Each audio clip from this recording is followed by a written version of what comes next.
नमस्कार दोस्तों, स्वागत है आप सभी को आपके अपने YouTube channel S1 coaching centre में।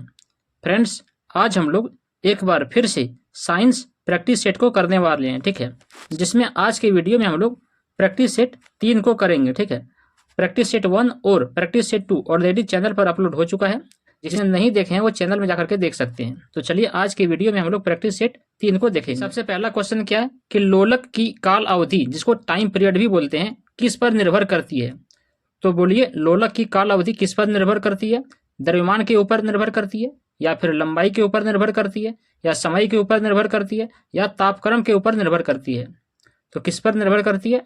तो देखिए यहाँ पे हो जाएगा ऑप्शन बी, यानी कि लंबाई के ऊपर निर्भर करती है, ठीक है, लोलक की काल अवधि। तो ऑप्शन बी इसका राइट आंसर हो जाएगा। चलिए इसके बारे में कुछ जान लेते। देखिए, एक साधारण पेंडुलम की समय अवधि एक पेंडुलम की प्रभावी लंबाई के वर्गमूल के लिए सीधे अनुपातिक है। एक साधारण पेंडुलम की समय अवधि गुरुत्वाकर्षण के कारण त्वरण के वर्गमूल के लिए विपरीत अनुपातिक होता है, ठीक है। क्वेश्चन नंबर 2 देखिए, बोलता है कि चुंबक की सुई किस तरफ संकेत करती है। तो देखिए, चुंबक सुई जो है किस तरफ संकेत करती है? पूर्व की ओर, पश्चिम की ओर, उत्तर की ओर, या आकाश की ओर। तो देखिए यहाँ पे हो जाएगा चुंबक सुई जो है वो उत्तर की ओर संकेत करती है, ठीक है।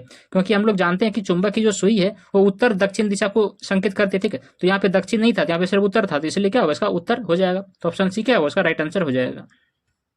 चलिए इसके बारे में जान लेते हैं। देखिए, चुंबक की कंपास की सुई हमेशा उत्तर दक्षिण दिशा में क्या करती है, इंगित करती है, ठीक है। चलिए उसके बाद क्वेश्चन नंबर 3 क्या है, बोलता है कि श्वेत प्रकाश को नली में कैसे पैदा करते हैं। तो बताइए, श्वेत प्रकाश को नली में कैसे पैदा करते हैं? तांबे के तार को गर्म करके, तंतु को गर्म करके, परमाणु को उदलित करके, या फिर अणुओं को दलित करके। तो क्या हो जाएगा? तो देखिए इस सवाल का राइट आंसर ऑप्शन बी, यानी कि तंतु को गर्म करके होगा, ठीक है। तो देखिए इसके बारे में कुछ जान लेते हैं। बोलता कि नलिका में भरी ऑर्गन गैस तथा पारे की वाष्प में विसर्जन प्रारंभ करने के लिए आवश्यक हो जाता है कि दोनों तंतुओं को गर्म किया जाए। जब तंतु गर्म हो जाते हैं तो नली में श्वेत प्रकाश क्या होता है, उत्पन्न होने लगता है। उसके बाद क्वेश्चन नंबर 4 क्या है, बोलता कि महासागर में ऊंची जल तरंगे जो है वो कैसे होती है? भूकंप से, सूर्य से, तारों से, या चंद्रमा से।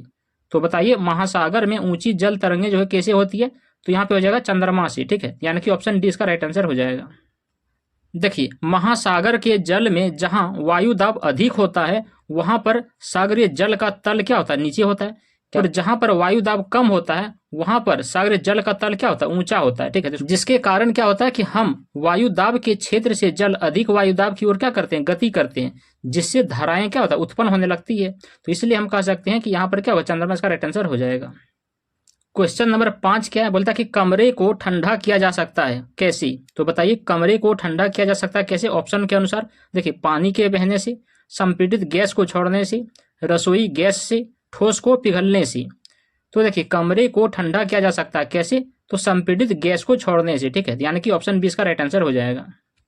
तो चलिए इसके बारे में कुछ जान लेते हैं। देखिए, कमरे को संपीड़ित गैस को छोड़ने से ठंडा किया जा सकता है क्योंकि कमरे में संपीड़ित गैस को छोड़ने पर कमरे का तापमान में क्या होता है, गिरावट आने लगता है, ठीक है। उसके बाद क्वेश्चन नंबर देखिए 6 क्या है, बोलता है कि प्रकाश में 7 रंग होते हैं, 7 रंग होते हैं प्रकाश में। तो रंगों को अलग अलग करने का क्या क्या तरीका है? तो मतलब कैसे हम रंगों को अलग अलग कर सकते हैं? एक प्रिज्म से रंगों को अलग अलग किया जा सकता है, या फिर फिल्टर से रंगों को अलग अलग किया जा सकता है, या फिर पौधों को रंगों से अलग अलग किया जा सकता है। रंगों को अलग अलग नहीं किया जा सकता है। तो बताइए कैसे हम लोग प्रकाश के साथ रंगों को अलग अलग करेंगे? तो देखिए, एक प्रिज्म से रंगों को अलग अलग किया जा सकता है, ठीक है, यानी कि इसका ऑप्शन ये क्या है, सवाल का राइट आंसर हो जाएगा। चलिए इसके बारे में कुछ जान लेते हैं। देखिए, जैसे ही दृश्य प्रकाश का पूरा स्पेक्ट्रम एक प्रिज्म से होकर गुजरता है, तरंग दैर्घ्य इंद्रधनुष के रंगों में अलग अलग हो जाते हैं, ठीक है। यानी कि हम कह सकते हैं क्या कि जब एक स्पेक्ट्रम से प्रकाश की तरंगें गुजरता है तो क्या होता है, वो रंग अलग अलग होने लगता है, ठीक है। प्रत्येक रंगों का एक अलग तरंग दैर्घ्य होता है। बैंगनी रंग की तरंग दैर्घ्य सबसे कम लगभग 380 नैनोमीटर होता है, और लाल रंग की तरंग दैर्घ्य सबसे ज्यादा लगभग 700 नैनोमीटर होता है, ठीक है। क्वेश्चन नंबर 7 क्या बोलता है कि सूर्य ग्रहण कब होता है। तो बोलिए सूर्य ग्रहण कब होता है? जब चंद्रमा बीच में हो, जब पृथ्वी बीच में हो, जब सूर्य बीच में हो, या फिर जब सूर्य, चंद्रमा और पृथ्वी तीनों एक सीध में हो।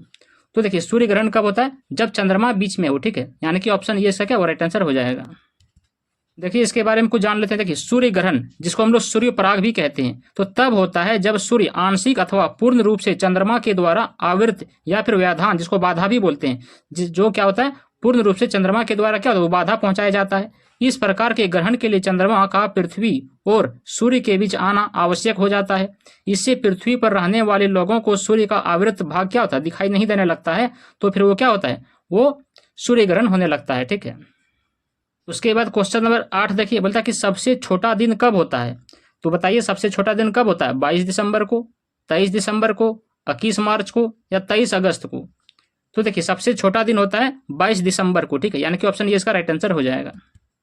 देखिए साल का सबसे लंबा दिन 21 जून को होता है और साल का सबसे छोटा दिन 22 दिसंबर को होता है। ठीक है, उसके बाद क्वेश्चन नंबर देखिए 9 क्या है, बोलता है कि सोने को घोला जा सकता है, जो गोल्ड होता है जो सोना होता है उसे घोला जा सकता है कब, सल्फ्यूरिक एसिड में, 3 भाग हाइड्रोक्लोरिक अम्ल और 1 भाग नाइट्रिक अम्ल में, नाइट्रिक एसिड में या फिर हाइड्रोक्लोरिक एसिड में। तो देखिए सोने को घोला जा सकता है कब, 3 भाग हाइड्रोक्लोरिक अम्ल और 1 भाग नाइट्रिक अम्ल होगा तब। ठीक है, यानी कि ऑप्शन बी क्या उसका राइट आंसर हो जाएगा।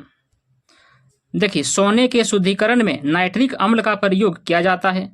अम्ल मिश्रण, जिसको एक्वारजिया या फिर शाही पानी, सोने को घोलता है और सोने से युक्त स्क्रैप मिश्र धातु को शुद्ध करने के लिए उपयोग किया जाता है। इसमें क्या था, एक्वारजिया जो क्या था 3:1 के अनुपात में हाइड्रोक्लोरिक अम्ल और नाइट्रिक अम्ल का मिश्रण होता है। ठीक है, उसके बाद क्वेश्चन नंबर 10 देखिए, बोलता है कि चूहे मारने का जहर किस रासायनिक पदार्थ से बनता है। तो बताइए चूहे मारने का जो जहर है वो किस रासायनिक पदार्थ से बनता है, एथाइल एल्कोहल से, मिथाइल आइसोसाइनाइड से, जिंक फॉस्फाइड से या फिर इथाइल आइसोसाइनाइड से। तो देखिए चूहे मारने का जो जहर है उसका रासायनिक पदार्थ किससे बनता है, तो जिंक फॉस्फाइड से। ठीक है, तो यानी कि ऑप्शन सी क्या उसका राइट आंसर हो जाएगा। इसके बारे में कुछ जान लेते हैं। देखिए जिंक फॉस्फाइड फास्फोरस और जिंक का एक अकार्बनिक यौगिक होता है। यह चूहों और अन्य कृंतकों को मारने के लिए एक कृतनाशी के रूप में उपयोग किया जाता है। कृंतकों के पेट में यह जहरीली गैस फॉस्फिन उत्पन्न करता है, जो वास्तव में कृंतकों को क्या करता मारता है। क्वेश्चन नंबर 11 क्या है, बोलता है कि हाइड्रोजन को जलाने से क्या बनेगा। तो बताइए हाइड्रोजन को जलाने से क्या बनेगा, ऑक्सीजन, राख, मिट्टी या पानी। तो देखिए हाइड्रोजन को जलाने से क्या बनेगा, पानी बनेगा। ठीक है, तो ऑप्शन डी क्या है उसका राइट आंसर हो जाएगा। और देखिए ये भी जान लीजिए कि ब्रह्मांड में सबसे ज्यादा जो तत्व पाया जाता है वो कौन सा पाया जाता है, तो हाइड्रोजन पाया जाता है। ठीक है, देखिए हाइड्रोजन को ईंधन के रूप में उपयोग करने का सबसे महत्वपूर्ण लाभ यह है कि जब आप इसे जलाते हैं तो उत्पाद सिर्फ पानी होता है। हाइड्रोजन का उपयोग ऊर्जा भंडारण के तरीकों के रूप में भी किया जा सकता है और इसका उपयोग हमारे भविष्य पर बड़ा प्रभाव डालने की क्षमता रखता है। मतलब हमारा जो भविष्य है वो हाइड्रोजन पर निर्भर होने वाला है। ठीक है, उसके बाद क्वेश्चन नंबर 12 देखिए क्या बोलता है, बोलता है कि मायोग्लोबिन में कौन सा धातु होता है। तो बताइए मायोग्लोबिन में कौन सा धातु होता है, तांबा, चांदी, सोना और लोहा। तो देखिए मायोग्लोबिन में लोहा धातु उपस्थित होता है। ठीक है, यानी कि ऑप्शन डी का उसका राइट आंसर हो जाएगा। तो देखिए इसके बारे में जान लेते हैं। देखिए मायोग्लोबिन एक आयरन और ऑक्सीजन बाइंडिंग प्रोटीन है और यह हीमोग्लोबिन से संबंधित है। यानी कि मायोग्लोबिन जो है वो किससे संबंधित है, तो हीमोग्लोबिन से संबंधित है। मायोग्लोबिन केवल मांसपेशियों में चोट लगने पर रक्त प्रवाह में पाया जाता है। जब कभी मांसपेशी में चोट लग जाता है तो वहां पर क्या होता है, मायोग्लोबिन पाया जाता है। ठीक है, क्वेश्चन नंबर 13 क्या है, बोलता है कि एस्पिरिन कहाँ से मिलती है। तो बताइए एस्पिरिन कहाँ से मिलती है, पेट्रोलियम से, पृथ्वी से, एक पेड़ से या एसिडों की रासायनिक अभिक्रिया से। तो देखिए एस्पिरिन जो है ये आपका एक पेड़ से मिलता है। ठीक है, यानी कि एक ट्री से भी प्राप्त होता है, कौन, एस्पिरिन।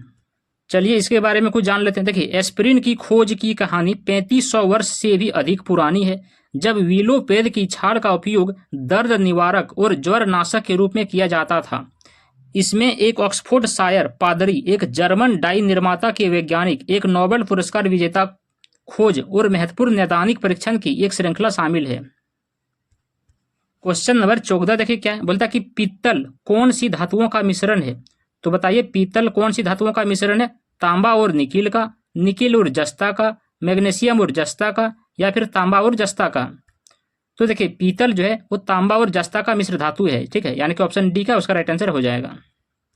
चलिए इसके बारे में कुछ जान लेते हैं। देखिए पीतल तांबे, जिसको Cu यानी कि कॉपर बोलते हैं, और जस्ता, जिसको जिंक भी बोलते हैं, का एक मिश्र धातु है, जिसका अनुपात अलग अलग रंगों और यांत्रिक, विद्युत, ध्वनिक और रासायनिक गुणों को प्राप्त करने के लिए भिन्न भिन्न हो सकता है। लेकिन तांबे का अनुपात आमतौर पर क्या होता है, सबसे ज्यादा होता है। ठीक है। यानी कि हम कह सकते हैं कि पीतल बनाने के लिए किसका किसका उपयोग किया जाता है, तो कॉपर का और जिंक का किया जाता है, ठीक है, जिसमें सबसे ज्यादा मात्रा में रहता है आपका कॉपर। उसके बाद क्वेश्चन नंबर 15 क्या है, बोलता है कि तालाब में तैरने से मनुष्य की त्वचा जल जाती है, क्यों? अवरक्त किरण के कारण, क्लोरीन के कारण, उष्मा के कारण, या फिर पराबैंगनी किरण के कारण। देखिए, तालाब में तैरने से मनुष्य की त्वचा जल जाती है क्लोरीन के कारण, ठीक है, यानी कि ऑप्शन बी क्या उसका राइट आंसर हो जाएगा। चलिए इसके बारे में कुछ जान लेते हैं। देखिए, क्लोरीन पानी को साफ करता है, यानी कि हम लोग पानी को साफ करने में किसका उपयोग करते हैं, क्लोरीन का उपयोग करते हैं, ठीक है। और पानी में मौजूद बैक्टीरिया को नष्ट भी करता है, लेकिन इसकी मात्रा मानक से कम या ज्यादा दोनों ही स्थिति में मानव शरीर के लिए घातक है। हम जिस पानी को पीते हैं उसमें क्लोरीन की मात्रा 0.2 से 0.5 के बीच होनी चाहिए, ठीक है। अगर यह मात्रा इससे अधिक है तो वे लीवर, आंखों को नुकसान और त्वचा को भी नुकसान पहुंचा सकता है। क्वेश्चन नंबर 16 देखिए क्या है, बोलता है कि शक्कर के किण्वन से क्या बनता है, ethyl alcohol, methyl alcohol, acetic acid, या फिर क्लोरोफिल। तो देखिए, शक्कर के किण्वन से इथाइल एल्कोहल बनता है, ठीक है, यानी कि ऑप्शन ये क्या उसका राइट आंसर हो जाएगा। चलिए इसके बारे में कुछ जान लेते हैं। देखिए, शक्कर या फिर इसको शर्करा भी बोलते हैं, जिसका फॉर्मूला क्या होता है, C12H22 और O11 होता है, कि किण्वन से इथाइल या फिर एथिल एल्कोहल, जिसका फॉर्मूला होता है C2H5OH, ठीक है, बनता है। यह एक प्रमुख औद्योगिक रसायन है जो विलायक के रूप में अन्य कार्बनिक पदार्थ के संश्लेषण में तथा गैसोहॉल, जिसमें पेट्रोल और एथिल एल्कोहल के मिश्रण से बनता है, के निर्माण में प्रयोग किया जाता है। इसके बाद क्वेश्चन नंबर 17 देखिए क्या है, बोलता है कि गेहूं की खेती के लिए कौन से उर्वरक का उपयोग करेंगे, नाइट्रोजन का, पोटेशियम का, तांबे का, या फिर लोहा का। तो देखिए, गेहूं की खेती के लिए हम लोग नाइट्रोजन उर्वरक का उपयोग करेंगे, ठीक है, यानी कि ऑप्शन ये क्या है राइट आंसर हो जाएगा। ये इसके बारे में कुछ जान लेते हैं। देखिए, नाइट्रोजन, फॉस्फोरस, पोटास एवं सल्फर प्रति हेक्टेयर है। 1/3 नाइट्रोजन तथा संपूर्ण फॉस्फोरस, पोटास एवं सल्फर बुआई के समय पर प्रयोग करते हैं। 1/3 नाइट्रोजन पहली सिंचाई पर तथा शेष नाइट्रोजन जो है, शेष 1/3 नाइट्रोजन दूसरी सिंचाई पर डालनी चाहिए। तो ये सब कुछ प्रोसेस है, नाइट्रोजन को कब कब डालना चाहिए, ठीक है। इसको क्वेश्चन नंबर 18 देखिए क्या है, बोलता है कि जब एक पत्थर को चांद की सतह से पृथ्वी पर लाया जाता है तो क्या होगा, इसका द्रव्यमान बदल जाएगा, इसका भार बदल जाएगा, परंतु द्रव्यमान नहीं बदलेगा। भार और द्रव्यमान दोनों बदल जाएंगे, ना द्रव्यमान बदलेगा और ना ही भार बदलेगा। तो देखिए, जब एक पत्थर को चांद की सतह से पृथ्वी पर लाया जाता है तो इसका भार बदल जाएगा, लेकिन इसका द्रव्यमान नहीं बदलेगा, ठीक है, यानी कि ऑप्शन बी के उसका राइट आंसर हो जाएगा। चलिए इसके बारे में कुछ जान लेते हैं। देखिए, द्रव्यमान सभी स्थितियों में समान रहेगा, लेकिन वजन बदल जाएगा। द्रव्यमान जो होता है, जो मास होता है, वो हमेशा क्या होता है, समान रहेगा। कहीं भी उसको ले जाइए, चंद्रमा पर या पृथ्वी पर, ठीक, उसका द्रव्यमान नहीं बदलेगा, लेकिन क्या वजन उसका बदल जाएगा, क्योंकि यह सतह के गुरुत्वाकर्षण पर निर्भर करता है। चूंकि चंद्रमा का गुरुत्वाकर्षण बल पृथ्वी के 1/6 हिस्से के बराबर होता है, ठीक है, इसलिए हम कह सकते हैं कि पत्थर का वजन बदल जाएगा, लेकिन पत्थर का द्रव्यमान क्या नहीं बदलेगा।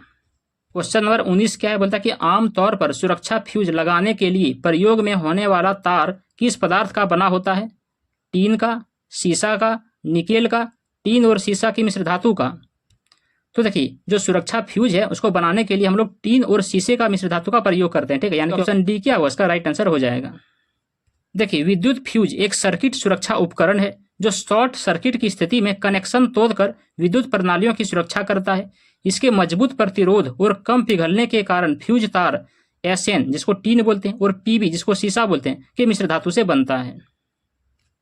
इस सेट का लास्ट क्वेश्चन नंबर 20 देखिए क्या है, बोलता है कि कच्चे फलों को कृत्रिम रूप से पकाने के लिए प्रयोग में लाई जाने वाली गैस का नाम क्या है, अमोनिया, नाइट्रोजन, कार्बन मोनोऑक्साइड, या फिर एथिलीन व एसिटिलीन। तो देखिए, कच्चे फलों को कृत्रिम रूप से पकाने के लिए हम लोग प्रयोग में करते हैं एथिलीन व एसिटिलीन का, ठीक है, यानी कि ऑप्शन डी का उसका राइट आंसर हो जाएगा। चलिए इसके बारे में कुछ जान लेते हैं। देखिए, फलों को पकाने के लिए इस्तेमाल किया जाने वाला रसायन एथिलीन है। अधिकांश फल एथिलीन नामक एक गैस यौगिकों का उत्पादन करते हैं जो पकने की प्रक्रिया शुरू करता है, ठीक है, और इसका फॉर्मूला क्या होता है, इसका फॉर्मूला होता है C2H4 होता है, ठीक है, ये भी याद रखिएगा। तो फ्रेंड्स, आज की वीडियो में हम लोग सेट नंबर 3 को देखें, जिसमें 20 क्वेश्चन का सेट किए, ठीक है। तो कैसे लगा ये वीडियो कमेंट में जरूर बताइएगा। चलिए मिलते हैं अगली वीडियो में, तब तक के लिए धन्यवाद, जय हिंद।